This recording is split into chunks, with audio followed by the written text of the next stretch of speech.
Hey everybody, as promised, I'm going to go through this really cool house over here on Highland Avenue.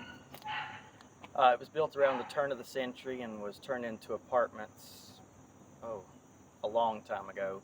And we think it may have been built as 3 units. So there's someone here, my friend Danny. He is working on it to restore what he can. The house has had some updates, like vinyl windows and some other things happen to it that won't allow him to restore it properly, as they say, but he's going to make it much better and preserve what he can. So as you can see, he's got an original fence down here, at least 100 years old, and this incredible curved porch with these columns. I think those are ionic. And then the right side of the porch has this incredible turret. House also has a beautiful stone foundation with convexed mortar. So let's start over here and I'll show you what he's doing to this wall. As you can see, it used to lean at one point, and he has dug back behind it and pushed the wall back, and he's getting ready to fill the joints in with new mortar.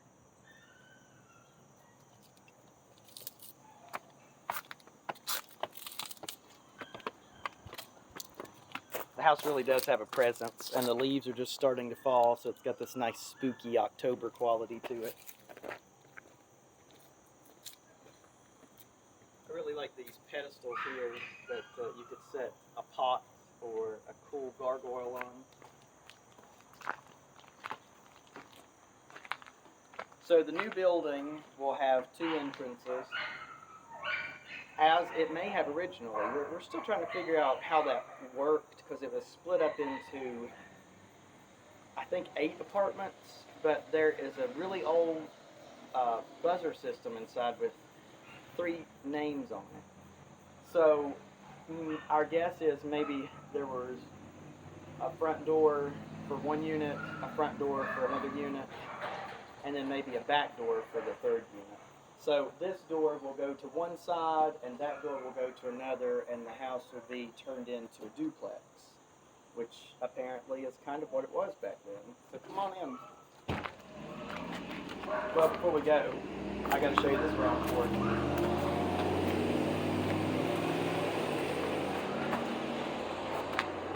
Rounded woodwork.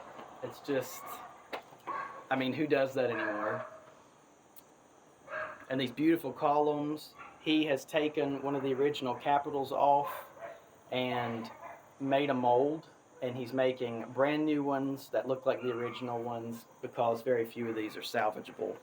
But the columns are still in great condition, and Danny is such a glutton for punishment. He loves this stuff that I would have looked at this rounded woodwork and said, oh my gosh, how am I ever going to fix this? But Danny was excited to try to make rounded woodwork, so I can't wait to see what he accomplishes. And then there's a side porch that goes down through here with this really cool diamond-shaped window that we'll look at when we get inside. The brickwork on this place is in remarkable condition. I mean, these are tight joints that you usually only found around 1905. And I don't see any missing mortar anywhere. It's just pretty remarkable.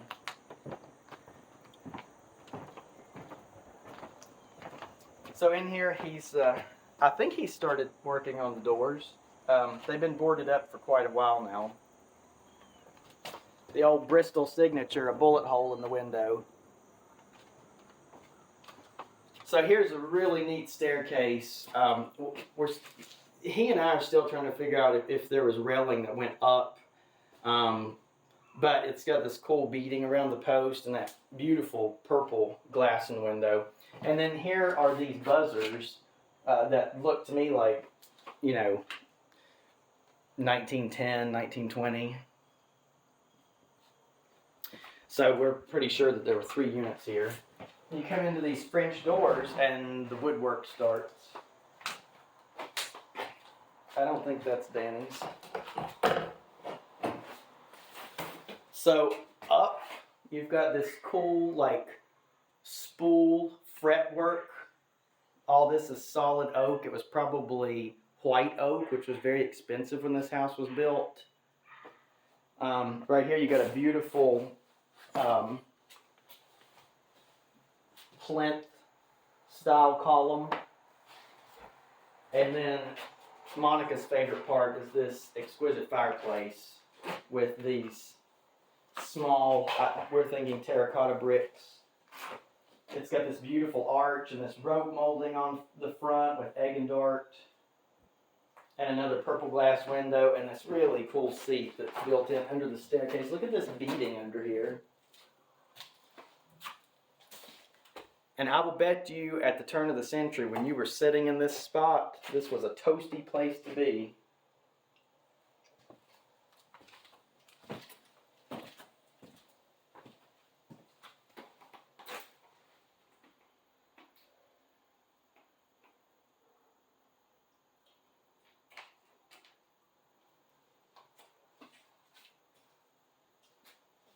And then what we'll do is we'll go through this part, which was heavily renovated as apartments. But all the woodwork, all the door facings and window facings are still here, and the floors. He's keeping all of it. He may have to move some doors and stuff, but he's given this house another 100 years by doing this work to it. There was another beautiful mantle over here, but at some point, some tenant decided to remove the top. So who knows what that was about. But the oval beveled glass mirror is still there. As you can see, these are the replacement windows that were put in later. These windows are probably 7 feet tall. And then there's a small little kitchenette in here. I can't remember what he said he was going to do with that room. And then there's this room, which he and I have argued a little, I believe was the original kitchen, but he thinks it may have been added on later. And so that's a big chimney. There was probably there could have been a small coal burner fireplace there, or it was probably meant for a cook stove. Again, original woodwork back here. Those 2 rooms back there are a boxed-in porch. He is intending on opening that back up and recreating the columns from the front and put them on the back. And so not only are the neighbors in the front going to love what he did, but the neighbors to the side and the back are too. And so back here, it could have been a servant's staircase. That's what it appears to be. Perhaps they turned this into apartments in the 20s, and that's what those buzzers are for. But my thought is probably this became someone's front door at some point. We'll go up there in a minute. Actually, yeah, we could go up the front steps. Let's go this way. Monica's my camera woman. She's got to be careful not to fall into the basement. Ooh. This was a wall a few days ago. Now it's a door.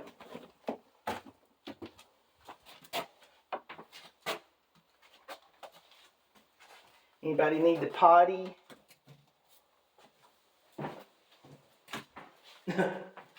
Mom had one of these pictures. Of course, hers was cleaner. So in here is where the really cool woodwork is. Look at this fireplace mantle. It's all solid oak. Like I said, it's probably white oak. And these gorgeous details, which by this point in time were machine made.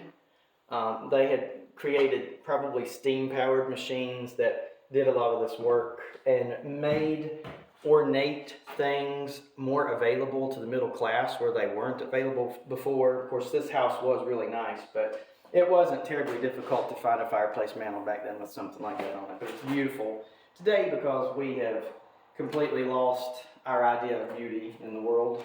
These tiles I have seen in another house here in Bristol that dates from 1893, I believe. So, I don't know, the house could be a little older than we think, but they're still just amazing. He's going to have to do something to the bottom because, again, someone decided, I guess there were a couple broken tiles. So they took these amazing tiles that were down here, smashed them with a hammer, and then grouted them on. And how you break a cast iron fireplace front is beyond me, but it was done. And then back through here, it's like that Beetlejuice fireplace when Beetlejuice tries to marry Lydia. And then back here was a kitchenette room that he's going to redo. This was likely servants' quarters. The woodwork similar, but they're smaller rooms. It was, probably work areas. Oh, check out these corner pieces. So plaster was really expensive to do back then. I would say a house this size, if you had a professional come in and actually plaster this versus drywall, this house would probably cost $300,000, $350,000 to replaster. We had a fireplace done once, just this edging of the fireplace for $1,000, and apparently we got a deal. So they would protect these corners from getting bumped. I mean, you did not want to mess your plaster up. They also had molding near the ceiling that with hooks, and they hung pictures off of that with long strings so they didn't make nail holes in plaster. All this woodwork's never been painted. Here's one of the capitals that he had made. Like I said, he took one of the original ones and cast it and made this awesome piece. This is the way you buy them now. This piece will probably run you about $250 if you bought it new. And you hold it up there. Oh, look how clever he is. He's even made these little slots, like a mortise. That's cool. And so you stick them up there, put them together, caulk it, paint it, you're done. It's a Harry Potter closet. Okay, now this is the mantle. This is the one. I've been in a lot of houses in Bristol, and this is one of the best mantles I've ever seen in this town. Look at this beast. Again, just exquisite carving, whether it was machine made or not. And these kind of, they're fancy, like kind of Corinthian capitals. And then you've got this really cool design here.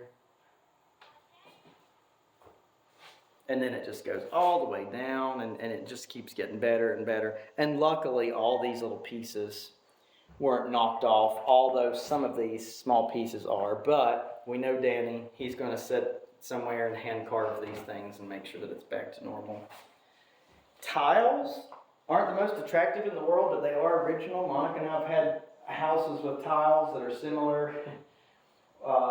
Someone said once it was a shame that one of our fireplace areas, the tile was painted pink, and I said, oh, that's not paint, that's original. That's some strange color. Most of these tiles were made in Italy back then and were shipped here, so you could tell all your friends you had Italian tile. And then in here, it was a boxed-in porch they made into a kitchen, and he is going to take that wall out and restore this back to its wraparound porch.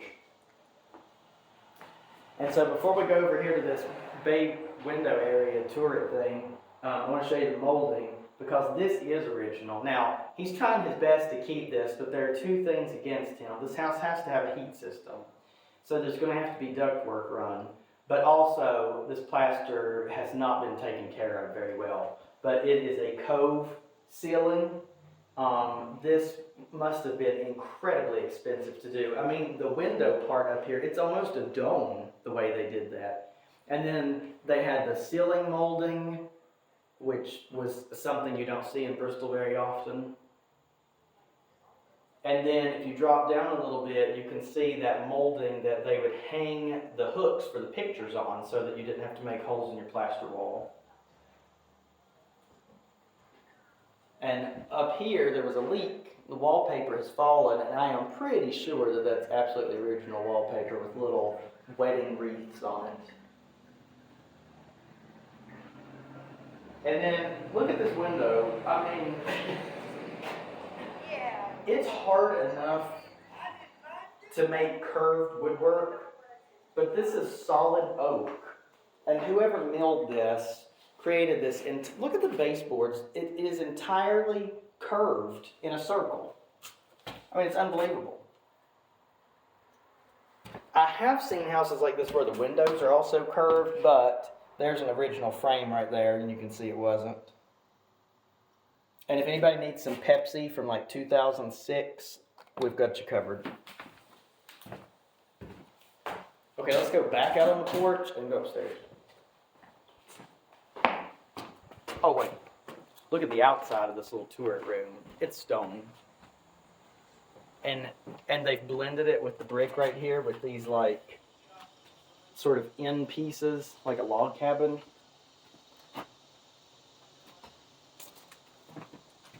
All the lintels are stone.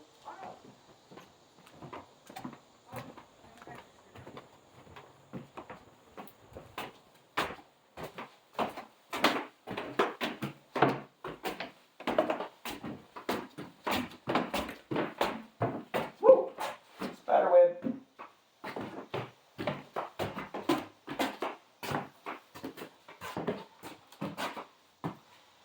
And this is the kind of thing that Monica and I buy. Look at this. Just move out and trash the place. It's the best thing to do. There are no bugs and things in here. He has made sure that everything's clean and ready to go now. And he hasn't started upstairs yet.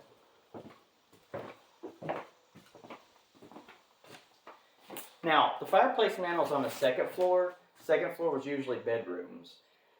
So you didn't invite people into your bedroom to come and have tea. So the fireplace mantles in the second floor bedrooms were usually much more subdued than the first floor. And you can see that's apparent here. You've got this design which mimics some of the pattern on some of the ones downstairs, but it's a much smaller mantle. Looks like this one had some kind of columns at some point. I don't know, maybe they took this mantle down, but it still wasn't as fancy as the ones downstairs. Now this is a beautiful, like, rainbow colored Italian tile, and he has most of it there. What he could do is take these out of the inside of the fireplace and replace the missing ones with those.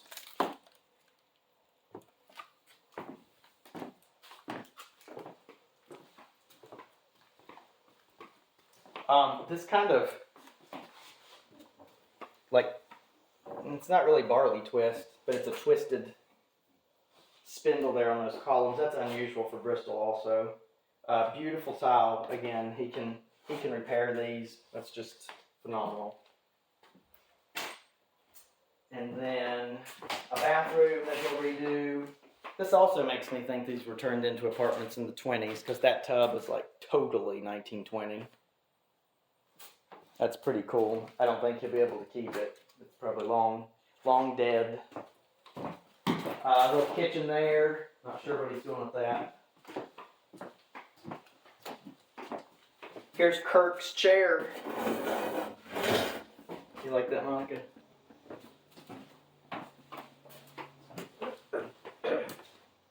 And here's a big bedroom. Here's your Christmas mantle. All wrapped up, ready to go. Solid oak mantle. Somebody decided to paint white one time. This tile is doing so well. And there's a few pieces missing at the bottom, but they are just beautiful. High ceilings. They've been dropped a little bit, but not much up here. Kitchen.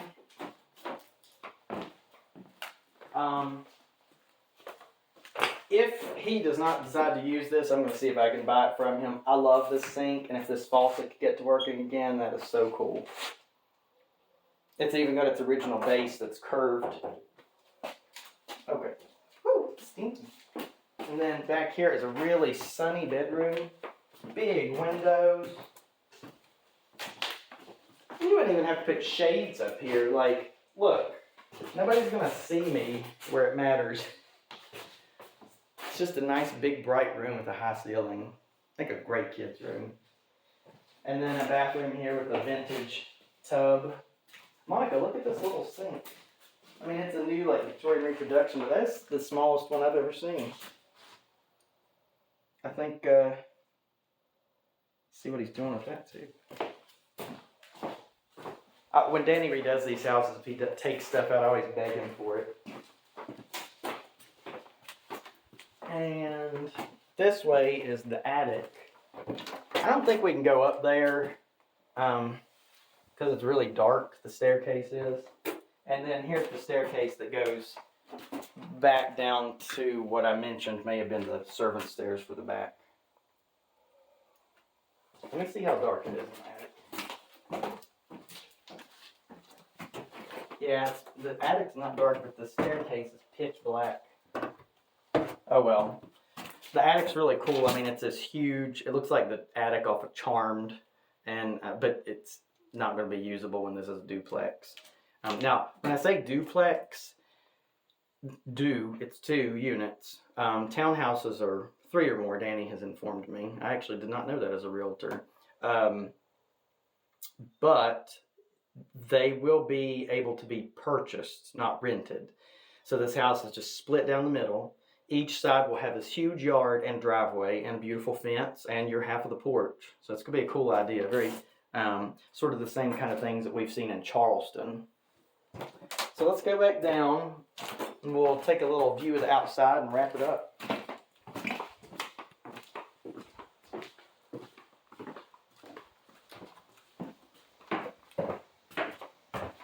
When Danny got this house, the landlord had started the roof and not finished it.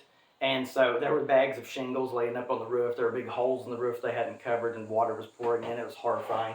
I would drive to this house all the time and just, it upset me so much that a house with brickwork this incredible and this beautiful was just going to ruin. And I prayed that somebody like Danny would buy it, because we sure weren't going to tackle it. And sure enough, he calls me one day and says, "What do you think of this house?"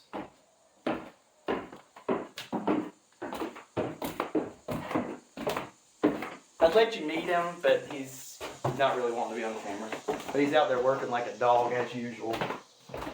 Oh, look at this. That reminds me a lot of our old doorknob at Johnson Street.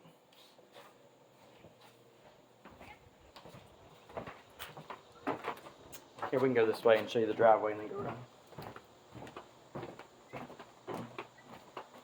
So what he's done here is he's taken out a section of wall and a section of fence so that there's a side driveway where you can either come in the back or the front. And he is replacing or ordering new cast iron posts to go at each end of the driveway to make it look like it was originally like that. There'll also be a driveway coming in from this side also. I think it's this side. I don't think he's coming in from Lindsay Street. So speaking of Lindsay Street, this is the last video we did was the Lindsay Street house. This is the house in front of it. So this is Highland and Lindsay goes right there. And that house is under contract. Woo!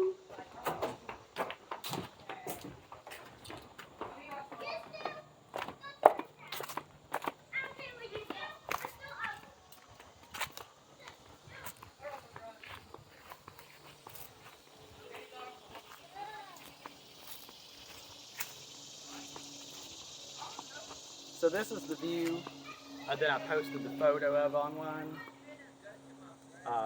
Just a massive house. It's so cool. Oh, look at that little window. It must be in a closet somewhere. I didn't even see it. And these chimneys are like some of the prettiest I've seen in Bristol. They're very decorative. It's really cool.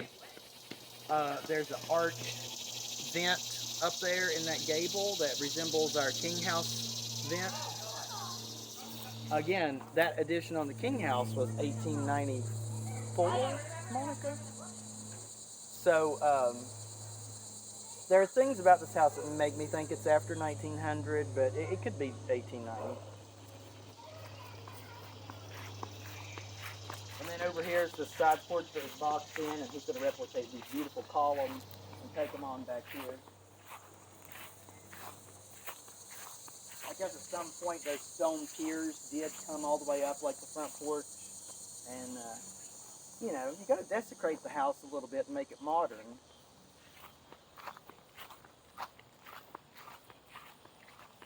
And then this is your whole side yard on this side. I mean, most people don't have yards this size. And this is just half of one unit. This is just one unit's yard, which is half the house. He's doing all new plumbing, all new electrical, all new HVAC, everything's secure. I mean, I've never had anything weird come back on any of his inspections. He's incredible. There's access to the basement. Maybe we'll do that one day. And then the rest of the back porch that they decided to remain open. Watch that stay here. Now, when it rains, I'm gonna run over here and like see if any cool stuff washes up. See, here's the Lindsay house. Woohoo! Now, this house will be fixed beautifully like this one, but this house had been redone back in the 50s, so he just kind of went with a more modern aesthetic on it. The one that we're touring today is going to look very Victorian or Edwardian. And then here's the whole side. Just a big beastly place, and pipes going in, driveways going in. It's going to be beautiful. Well, thanks for coming with us through here. Hope it was a little cool urban exploration for you. And one of these halves is going to become available here in the next few months, and then the other one. So drive by Highland Avenue, take a look at all the cool work that's being done. And if you're interested in living here, give me a call. Thanks.